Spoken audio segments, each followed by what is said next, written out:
അനു ഇന്ന് രാവിലെ 6 മണിക്കാണ് ഫ്ലവേഴ്സിന്റെ ഫ്ലോറിൽ നിന്ന് ഫ്ലവേഴ്സിന്റെ ഫ്ലോറിൽ നിന്നല്ല, സർവന്റെ ഷൂട്ട് കഴിഞ്ഞ് റൂമിലെത്തിയപ്പോൾ 1 മണിയായി. അവിടെ നിന്ന് കുളിച്ച് ഫ്രഷ് ആയി. ഞാൻ അപ്പൊ തന്നെ 2:30 തിരിച്ചു. ഇവിടുന്ന് 6:30 2:30 ഒരു 3-3:30 ആയപ്പോ തിരിച്ചു. അപ്പൊ ഇവിടെ എത്തിയപ്പോ 5:30-6 മണിയൊക്കെ വരാനുള്ള ഒരു കഴിവ് തീർച്ചയായിട്ടും ഇപ്പൊ മാനേജർമാരെ വെച്ചിട്ടാണ് ഓരോരുത്തർ നോക്കുന്നത്. അനു എല്ലാം എങ്ങനെയാണ് ഹാൻഡിൽ ചെയ്യുന്നത് എല്ലാം കൂടെ? അതെനിക്ക് അറിയത്തില്ല, എനിക്ക് ഇഷ്ടമാണ്. പണ്ട് തൊട്ടേ എനിക്ക് അനുവിനെ ഡിപ്പെൻഡ് ചെയ്യാൻ പാടില്ല.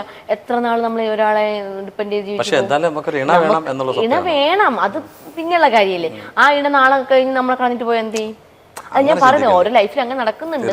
അതുകൊണ്ടാണ് എനിക്ക് കല്യാണം കഴിക്കാൻ പേടി കേട്ടോ. ശരിക്കും പറഞ്ഞ കല്യാണം കഴിക്കാൻ പേടി എന്ന് പറഞ്ഞാൽ, എൻ്റെ അച്ഛനും അമ്മയും പ്രണയിച്ചതൊന്നുമല്ല കല്യാണം കഴിച്ചത്. പക്ഷെ അച്ഛനും അമ്മയെ ഭയങ്കര ഇഷ്ടപ്പെട്ടിട്ട് പോയി ചോദിച്ചതാണ്. അത് കഴിഞ്ഞിട്ടാണ് അവർ പ്രണയിക്കുന്നത്. അപ്പൊ എൻ്റെ അച്ഛൻ അമ്മയെ നന്നായിട്ട് നോക്കുന്നുണ്ട്. അപ്പോൾ അതുപോലെ എന്നെ നന്നായിട്ട് നോക്കണം ലൈഫിലോ, എൻ്റെ ലൈഫിലോ എന്നെ നന്നായിട്ട് നോക്കണം. പിന്നെ എന്നെ ഇട്ടിട്ട് പോകാൻ പാടില്ല. ഈ ഡിവോഴ്സ് അതും ഇതൊന്നും വേണ്ട. പുള്ളി ക്വാളിറ്റിയാണ്.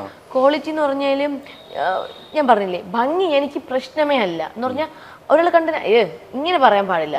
ഇങ്ങനെയുള്ള ആരും ഇല്ല ശരിക്കും പറഞ്ഞ നമ്മുടെ ലോകത്ത്. എല്ലാവരും നല്ല ഭംഗി, പ്രത്യേകിച്ച് പെൺകുട്ടികളെക്കാളും ഭംഗിയുള്ള പുരുഷന്മാർക്കാണ്. അപ്പൊ പിന്നെ ഉറപ്പുള്ളതാ. കാരണം എന്താ എനിക്ക് അങ്ങനെ തോന്നിയിട്ടുണ്ട്. ആ ചേട്ടൻ ഭംഗിയുണ്ട്, പിന്നെ നല്ല കാണാൻ സുന്ദരനാ. എന്താ വെച്ചാല് നമ്മളിപ്പം പുരുഷന്മാർ മേക്കപ്പ് ഇടാറില്ല. മേക്കപ്പ് മാത്രമല്ല എന്ന് വെച്ചാൽ പെൺപിള്ളേർ എപ്പോഴും മേക്കപ്പ് ഇടുന്നല്ല, പെൺകുട്ടികൾ അവർക്ക് ഈ താടിയും മീശ ഉണ്ടെങ്കിലും അത് മീശയൊന്നും ഇല്ലെങ്കിൽ പോലും അവർ ഉറക്കത്തിന് വന്നാലും ഭയങ്കര ഭംഗിയാ കാണാൻ, അല്ലേ? പക്ഷെ പെൺകുട്ടികൾ എന്ന് പറഞ്ഞാൽ ത്രെഡ് ചെയ്യാതിരുന്നു കഴിഞ്ഞാൽ ഐബ്രോ ഇങ്ങനെ വാരി വെച്ചതുപോലെ, എന്തോ എടുത്ത് വെച്ചതുപോലെ, ഒരു കണ്ണെഴുതിയില്ലെങ്കിൽ, ഒരു പൊട്ട് വെച്ചില്ലെങ്കിൽ, ലിപ്സ്റ്റിക് ഇട്ടില്ലെങ്കിലൊക്കെ ഒരു ഭംഗിക്കുറവ് അവിടെ ഫീൽ ചെയ്യുന്നുണ്ട്. ഉറപ്പായിട്ടും എനിക്കിങ്ങനെ തോന്നാറുണ്ട്. അപ്പോൾ അതാണ് ഞാൻ പറയുന്നത്, പെൺകുട്ടി ആൺകുട്ടികളെ നോക്കുമ്പോൾ എപ്പോഴും ആൺകുട്ടിയാണ് ഭംഗി. അപ്പൊ അതുകൊണ്ട് ഈ ലോകത്ത് എല്ലാവർക്കും ദൈവം ഓരോ ഭംഗികൾ കൊടുത്തിട്ടുണ്ട്. പിന്നെ ഞാൻ ഭംഗിയുടെ കാര്യത്തിൽ എനിക്ക് അതൊരു പ്രശ്നമേ അല്ല. പിന്നെ ഹൈറ്റ് വെയിറ്റ് ഒന്നും പ്രശ്നമില്ല, ഹെൽത്തി ആയിട്ടിരിക്കണം, അത്രയേ ഉള്ളൂ. പിന്നെ എന്ന് പറഞ്ഞാൽ ഡ്രിങ്ക്സും ഒക്കെ കഴിക്കാം. സ്മോക്ക് ചെയ്യാൻ ഇഷ്ടമില്ല, ഡ്രിങ്ക്സ് വല്ലപ്പോഴും കഴിക്കാം. പിന്നെ ഈ പറയുന്ന പോലെ സൗന്ദര്യം വേണ്ടെന്നല്ല, അയ്യെന്നല്ല, അതും കുഴപ്പമില്ല. ഭയങ്കര ഇമ്പോർട്ടൻസ് കൊടുക്കുന്നില്ല സൗന്ദര്യത്തിന്. മെയിൻ ആയിട്ട് നോക്കുന്ന സ്വഭാവം. എല്ലാവർക്കും അവരുടെ മനസ്സിൽ സൗന്ദര്യം ഉണ്ട്, പിന്നെ അപ്പൊ ആ സൗന്ദര്യത്തിന് വാല്യൂ ഇല്ല. പക്ഷെ കഴിക്കാം, അതിന് ഡിമാൻഡ് ഇല്ല.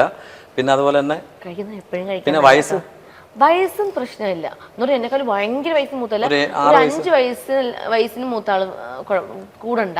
5 വയസ്സ് ഉള്ളില്ല, സെയിം ഏജ് ആയാലും പ്രശ്നമില്ല. 30-35 അപ്പൊ 30-35 ആകുമ്പോൾ സെയിം ഏജ് ആയാലും പ്രശ്നമില്ല, സെയിം ഏജ് ആയാലും കുഴപ്പമില്ല. പക്ഷെ അനുവിനെ അപേക്ഷ നോക്കുകയാണെങ്കിൽ നല്ലൊരു പയ്യനെ തന്നെ കിട്ടും. ബാക്കിയുണ്ട്, നല്ല സ്വഭാവം വേണം, നല്ലൊരു വ്യക്തിയായിരിക്കണം. പിന്നെ എന്നെ നന്നായിട്ട് അറിയാവുന്ന ഒരാളായിരിക്കണം, എന്നെ മനസ്സിലാക്കുന്ന ഒരാളായിരിക്കണം. ഇതൊക്കെ തന്നെ, ഇത് എല്ലാ പെൺകുട്ടികൾക്കും ഉള്ളത് തന്നെയാണ്. ഇതൊക്കെ ഇടയ്ക്കിടെ കാവ്യമാധവന്റെ ഡയലോഗ് വരാറുണ്ടോ? ഇല്ല. എപ്പോ വന്നു മനസ്സിലാക്കുന്ന ആളായിരിക്കണം എന്നൊക്കെ ഉള്ള ആ ഡയലോഗ് എന്ന് പറഞ്ഞ കാവ്യമാധവന്റെ ഞാൻ ആദ്യം എന്റെ സൗണ്ട് ഇടയ്ക്കൊക്കെ ഇങ്ങനെ ഞാൻ പറഞ്ഞില്ലേ, രാവിലെ ഉറക്കത്തിൽ നിന്ന് എണീക്കുമ്പോൾ ശരിക്കും കാവ്യമതിന് സൗണ്ട് കയറി വരാറുണ്ട്. മാളു എന്റെ ചേച്ചി എന്റെ പറയും, നീ കാവ്യമതിന് സൗണ്ട് നീ എടുത്തതാണോ? അല്ല, അയ്യോ അങ്ങനെ തോന്നി. അങ്ങനെ വന്നില്ല, അങ്ങനെ സംസാരിച്ചപ്പോ അങ്ങനെ ആയില്ല. ഞാൻ അന്ന് ഇന്റർവ്യൂ എടുത്തപ്പോൾ അടിപൊളിയായിട്ടുണ്ട് അങ്ങനെയൊക്കെ പറയില്ലേ? ശരിക്കും അങ്ങനെയൊക്കെ എന്തോരം ആൾക്കാരാ ഇവിടെ ഇരിക്കുന്നത്. ശരിക്കും ഞാൻ ഞെട്ടിപ്പോയി കേട്ടോ. രാവിലെ എണ്ണിക്കുമ്പോ എനിക്കൊരു കോടി അയച്ചു തരുമോ? എന്തിനാ? കേൾക്കാനോ നോക്കട്ടെ. അതല്ല അനു, ഞാൻ ഫസ്റ്റ് ഇന്റർവ്യൂ എടുത്തപ്പോൾ ഞാൻ പറഞ്ഞിട്ടുണ്ടായിരുന്നു കാവ്യമാധവന്റെ, ഞാനാണ് അന്ന് ആദ്യമായിട്ട് എന്നോട് പറഞ്ഞത്. അന്ന് തടി ഉണ്ടായിരുന്നു.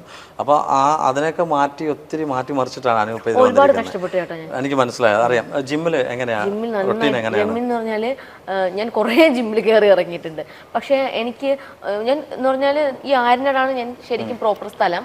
അപ്പൊ ഇപ്പൊ ആര്യനാടെന്ന് മാറി ഞാൻ ട്രിവാൻഡ്രത്ത് താമസിക്കുന്നുണ്ട്. വീട് ഇവിടെ വെച്ചു.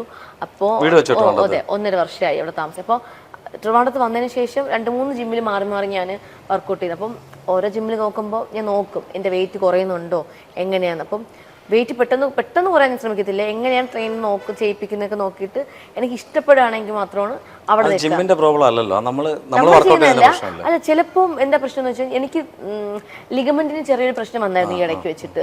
അത് എങ്ങനെ ഒന്നും എനിക്ക് തന്നെ അറിയില്ല. ഡോക്ടറെ കാണിച്ചു, ഡോക്ടർ ഒന്ന് ഹീൽസ് കൂടുതൽ യൂസ് ചെയ്യുന്നതുകൊണ്ടാണ് വെയിറ്റ് എടുത്തതുള്ളൂ. അപ്പം ഞാൻ പഴയ ജിമ്മിലൊക്കെ പോയി ഞാൻ വെയിറ്റ് എടുത്തുകൊണ്ടാണോ ഞാൻ. പക്ഷെ ശരിക്കും ഇപ്പൊ ലാസ്റ്റ് ഞാൻ ചെയ്യുന്നത് ഫാസ്നോ എന്ന് പറഞ്ഞൊരു ജിമ്മാണ്. അവിടെ എൻ്റെ ചേട്ടൻ്റെ ജിമ്മാണ്. അവിടുത്തെ ട്രെയിനർ എന്ന് പറഞ്ഞാൽ പുള്ളിക്കാരൻ പറഞ്ഞു തന്നു, ഇത്രയും ജിമ്മിൽ പോയിട്ട് എനിക്ക് ആ കാലിന്റെ പെയിൻ പറ്റിയിട്ടില്ല. അവരൊക്കെ ശ്രമിച്ചു. ലിഗമെന്റ് പെയിൻ ഇപ്പോഴും ഉണ്ടോ? ഇപ്പൊ ഇല്ല, ഇപ്പൊ മൊത്തത്തിൽ മാറി. ഹോസ്പിറ്റലിൽ പോലും പോവാണ്ട് എന്റെ ലിഗമെന്റ് പെയിൻ മാറി. ഒന്ന് ആലോചിച്ച് നോക്കിയേ.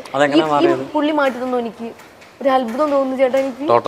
ആ, കാരണം സ്റ്റെയർ കയറുമ്പോ എന്തോ ഒരു ശബ്ദം ടിക് ടിക്. പിന്നെ കാലെനിക്കിങ്ങനെ ബസ്സിലല്ലെങ്കിൽ ട്രെയിനില് ഇരിക്കൂലേ നമ്മളിങ്ങനെ, അപ്പം എനിക്ക് കാലിന് നീളം കുറവായതുകൊണ്ട് കാലിങ്ങനെ നിക്കോളൂ, കാല് കുത്തത്തില്ല. എന്റെ കാറിൽ ഇരിക്കുമ്പോ ഞാൻ ഇതാ തൂക്കി ഇങ്ങനെ ഇട്ടിരിക്കുന്നില്ല, ഇങ്ങനെ എത്തത്തില്ല. സ്റ്റാർ മാജിക്കിന്റെ ഫ്ലോറിൽ ചെയറിലിരിക്കുമ്പോ കാല് എന്റെ കാല് മാത്രം തൂങ്ങി കിടക്കുന്നത്. കാലിനാണ് ഏറ്റവും കൂടുതൽ വെയിറ്റ് പോകുന്നത്. അപ്പോ അങ്ങനെ വരുമ്പോ എനിക്ക് എന്തോ ഒരു പെയിൻ ഇവിടെ ഇത്രയും ഭാഗം. ഇപ്പൊ ഒന്നുമില്ല. എനിക്ക് ആ പുള്ളി മാറ്റി തന്നു. അടിപൊളി. അവിടെ തന്നെ ജിമ്മിന് പോകുന്നത്. അനു, എനിക്കിനി ഒരു ചോദിക്കാനുള്ളത്, നിങ്ങളുടെ ഫ്ലോറിൽ കുറെ പ്രശ്നങ്ങൾ നടന്നു ഈ ഇടയ്ക്കായിട്ട്. അറിയാത്തതിനോട് സംസാരിക്കും. എന്ത് പ്രശ്നം? അവിടെ എന്തൊക്കെയോ പ്രശ്നങ്ങൾ നമുക്ക് അറിയത്തില്ല, നിങ്ങൾക്കല്ലേ അറിയാവുന്നത്. ഞങ്ങൾ സോഷ്യൽ മീഡിയ വഴി കണ്ടത്. അല്ല, ബിനിച്ചേട്ടൻ്റെ ഒരു പ്രശ്നം ഇഷ്ടംപോലെ എല്ലാവരും അറിഞ്ഞതാണ്. അല്ല, ഇപ്പം അത് കഴിഞ്ഞിട്ട് ബിനിച്ചേട്ടൻ തിരിച്ചു വന്നോ? ഫ്ലോറിലേക്ക് വന്നു. നാട്ടിലില്ല ശരിക്കും, അമേരിക്കയിലാണ് പ്രോഗ്രാം ഒക്കെ ആയിട്ട്. ശശാങ്കൻ ചേട്ടനൊക്കെ ഉണ്ട്. ആ, ശശാങ്കൻ ചേട്ടൻ. പിന്നെ വേറെ ആരൊക്കെയാ? ഒത്തിരി പേരുണ്ട്. എനിക്ക് ഫോട്ടോസ് ഒക്കെ അയച്ചു തന്നു. അല്ല, ആ സമയത്ത് അനു ഉണ്ടായിരുന്നു അവിടെ പ്രശ്നം നടന്ന സമയത്ത്? പ്രശ്ന ഞാൻ അവിടെ ഉണ്ടായിരുന്നു. ലൊക്കേഷൻ ഉണ്ടായിരുന്നു, അല്ലാണ്ട് ഞാൻ അവിടെ ആ ഭാഗത്തില്ല ഉണ്ടായിരുന്നില്ല. ഞങ്ങൾ ഫുഡ് കഴിക്കുന്ന മോളിൽ പോയിരുന്നു. അതൊക്കെ സോൾവ് ആയോ ഇപ്പം? ആ, സോൾവ് ആയി. ഇത് അതിലേക്ക് നമ്മൾ കൂടുതൽ കടക്കുന്നില്ല. കാര്യം നമ്മളിപ്പോ ചേട്ടൻ എനിക്ക് തോന്നിയ ഒരു ഒറ്റ കാര്യം എന്ന് പറഞ്ഞാൽ, നമ്മൾ സ്കൂളിൽ പഠിക്കുന്ന സമയത്തെ, സ്കൂളിൽ പഠിക്കുന്നില്ലെങ്കിൽ കോളേജിൽ നമ്മൾ പിള്ളേർ തമ്മിൽ അടി ഉണ്ടാക്കൂലേ, ബഹളങ്ങള് എന്തെങ്കിലും കാര്യത്തിന് വേണ്ടിയിട്ട്. പിന്നെ അവര് തോളിൽ കൈയൊക്കെ ഇട്ട് നടക്കത്തില്ല. അങ്ങനെയാണ്, അതാണ് സംഭവം. അത്രേ ഉള്ളൂ. ഇത് വലിയ സംഭവം. എന്റെ കാര്യത്തിൽ അങ്ങനെയാണ് കേട്ടോ. ഞാൻ പറയാത്ത കാര്യങ്ങളൊക്കെയാണ് പല ആൾക്കാരും. പക്ഷേ അനു പറഞ്ഞ ഒരു കാര്യമുണ്ട്, തങ്കച്ചേട്ടനായിട്ട് ഇഷ്ടത്തിലാണ് കല്യാണം കഴിക്കാൻ പോകുന്നത്.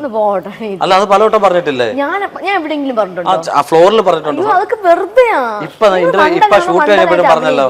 ഇപ്പൊ നമ്മുടെ പിന്നെ ഇത് ഇനാഗ്രേഷൻ കഴിഞ്ഞപ്പോ സ്റ്റേജ് വെച്ച് പറഞ്ഞില്ലേ കല്യാണം കഴിക്കാൻ പോകുന്നത്? ഞാൻ അങ്ങനെ ഒരു കാര്യമേ പറഞ്ഞിട്ടില്ല. ഒരുപാട് പേര് അങ്ങനെ ചോദിക്കുന്നുണ്ട്, തങ്കച്ചേട്ടൻ എന്താ കല്യാണം കഴിക്കുന്നത്.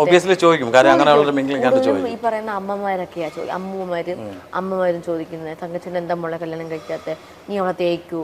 ഞാൻ ഞെട്ടിപ്പോ. ഈ സെയിം ക്വസ്റ്റ്യൻ തന്നെയാണ് തങ്കച്ചേട്ടൻ്റെ അടുത്ത് ഈ പറയുന്ന അവരും ചോദിക്കുന്നത്, അനുവിനെ തേക്കൂ, അനുവിനെ കല്യാണം കഴിക്കുന്നത്.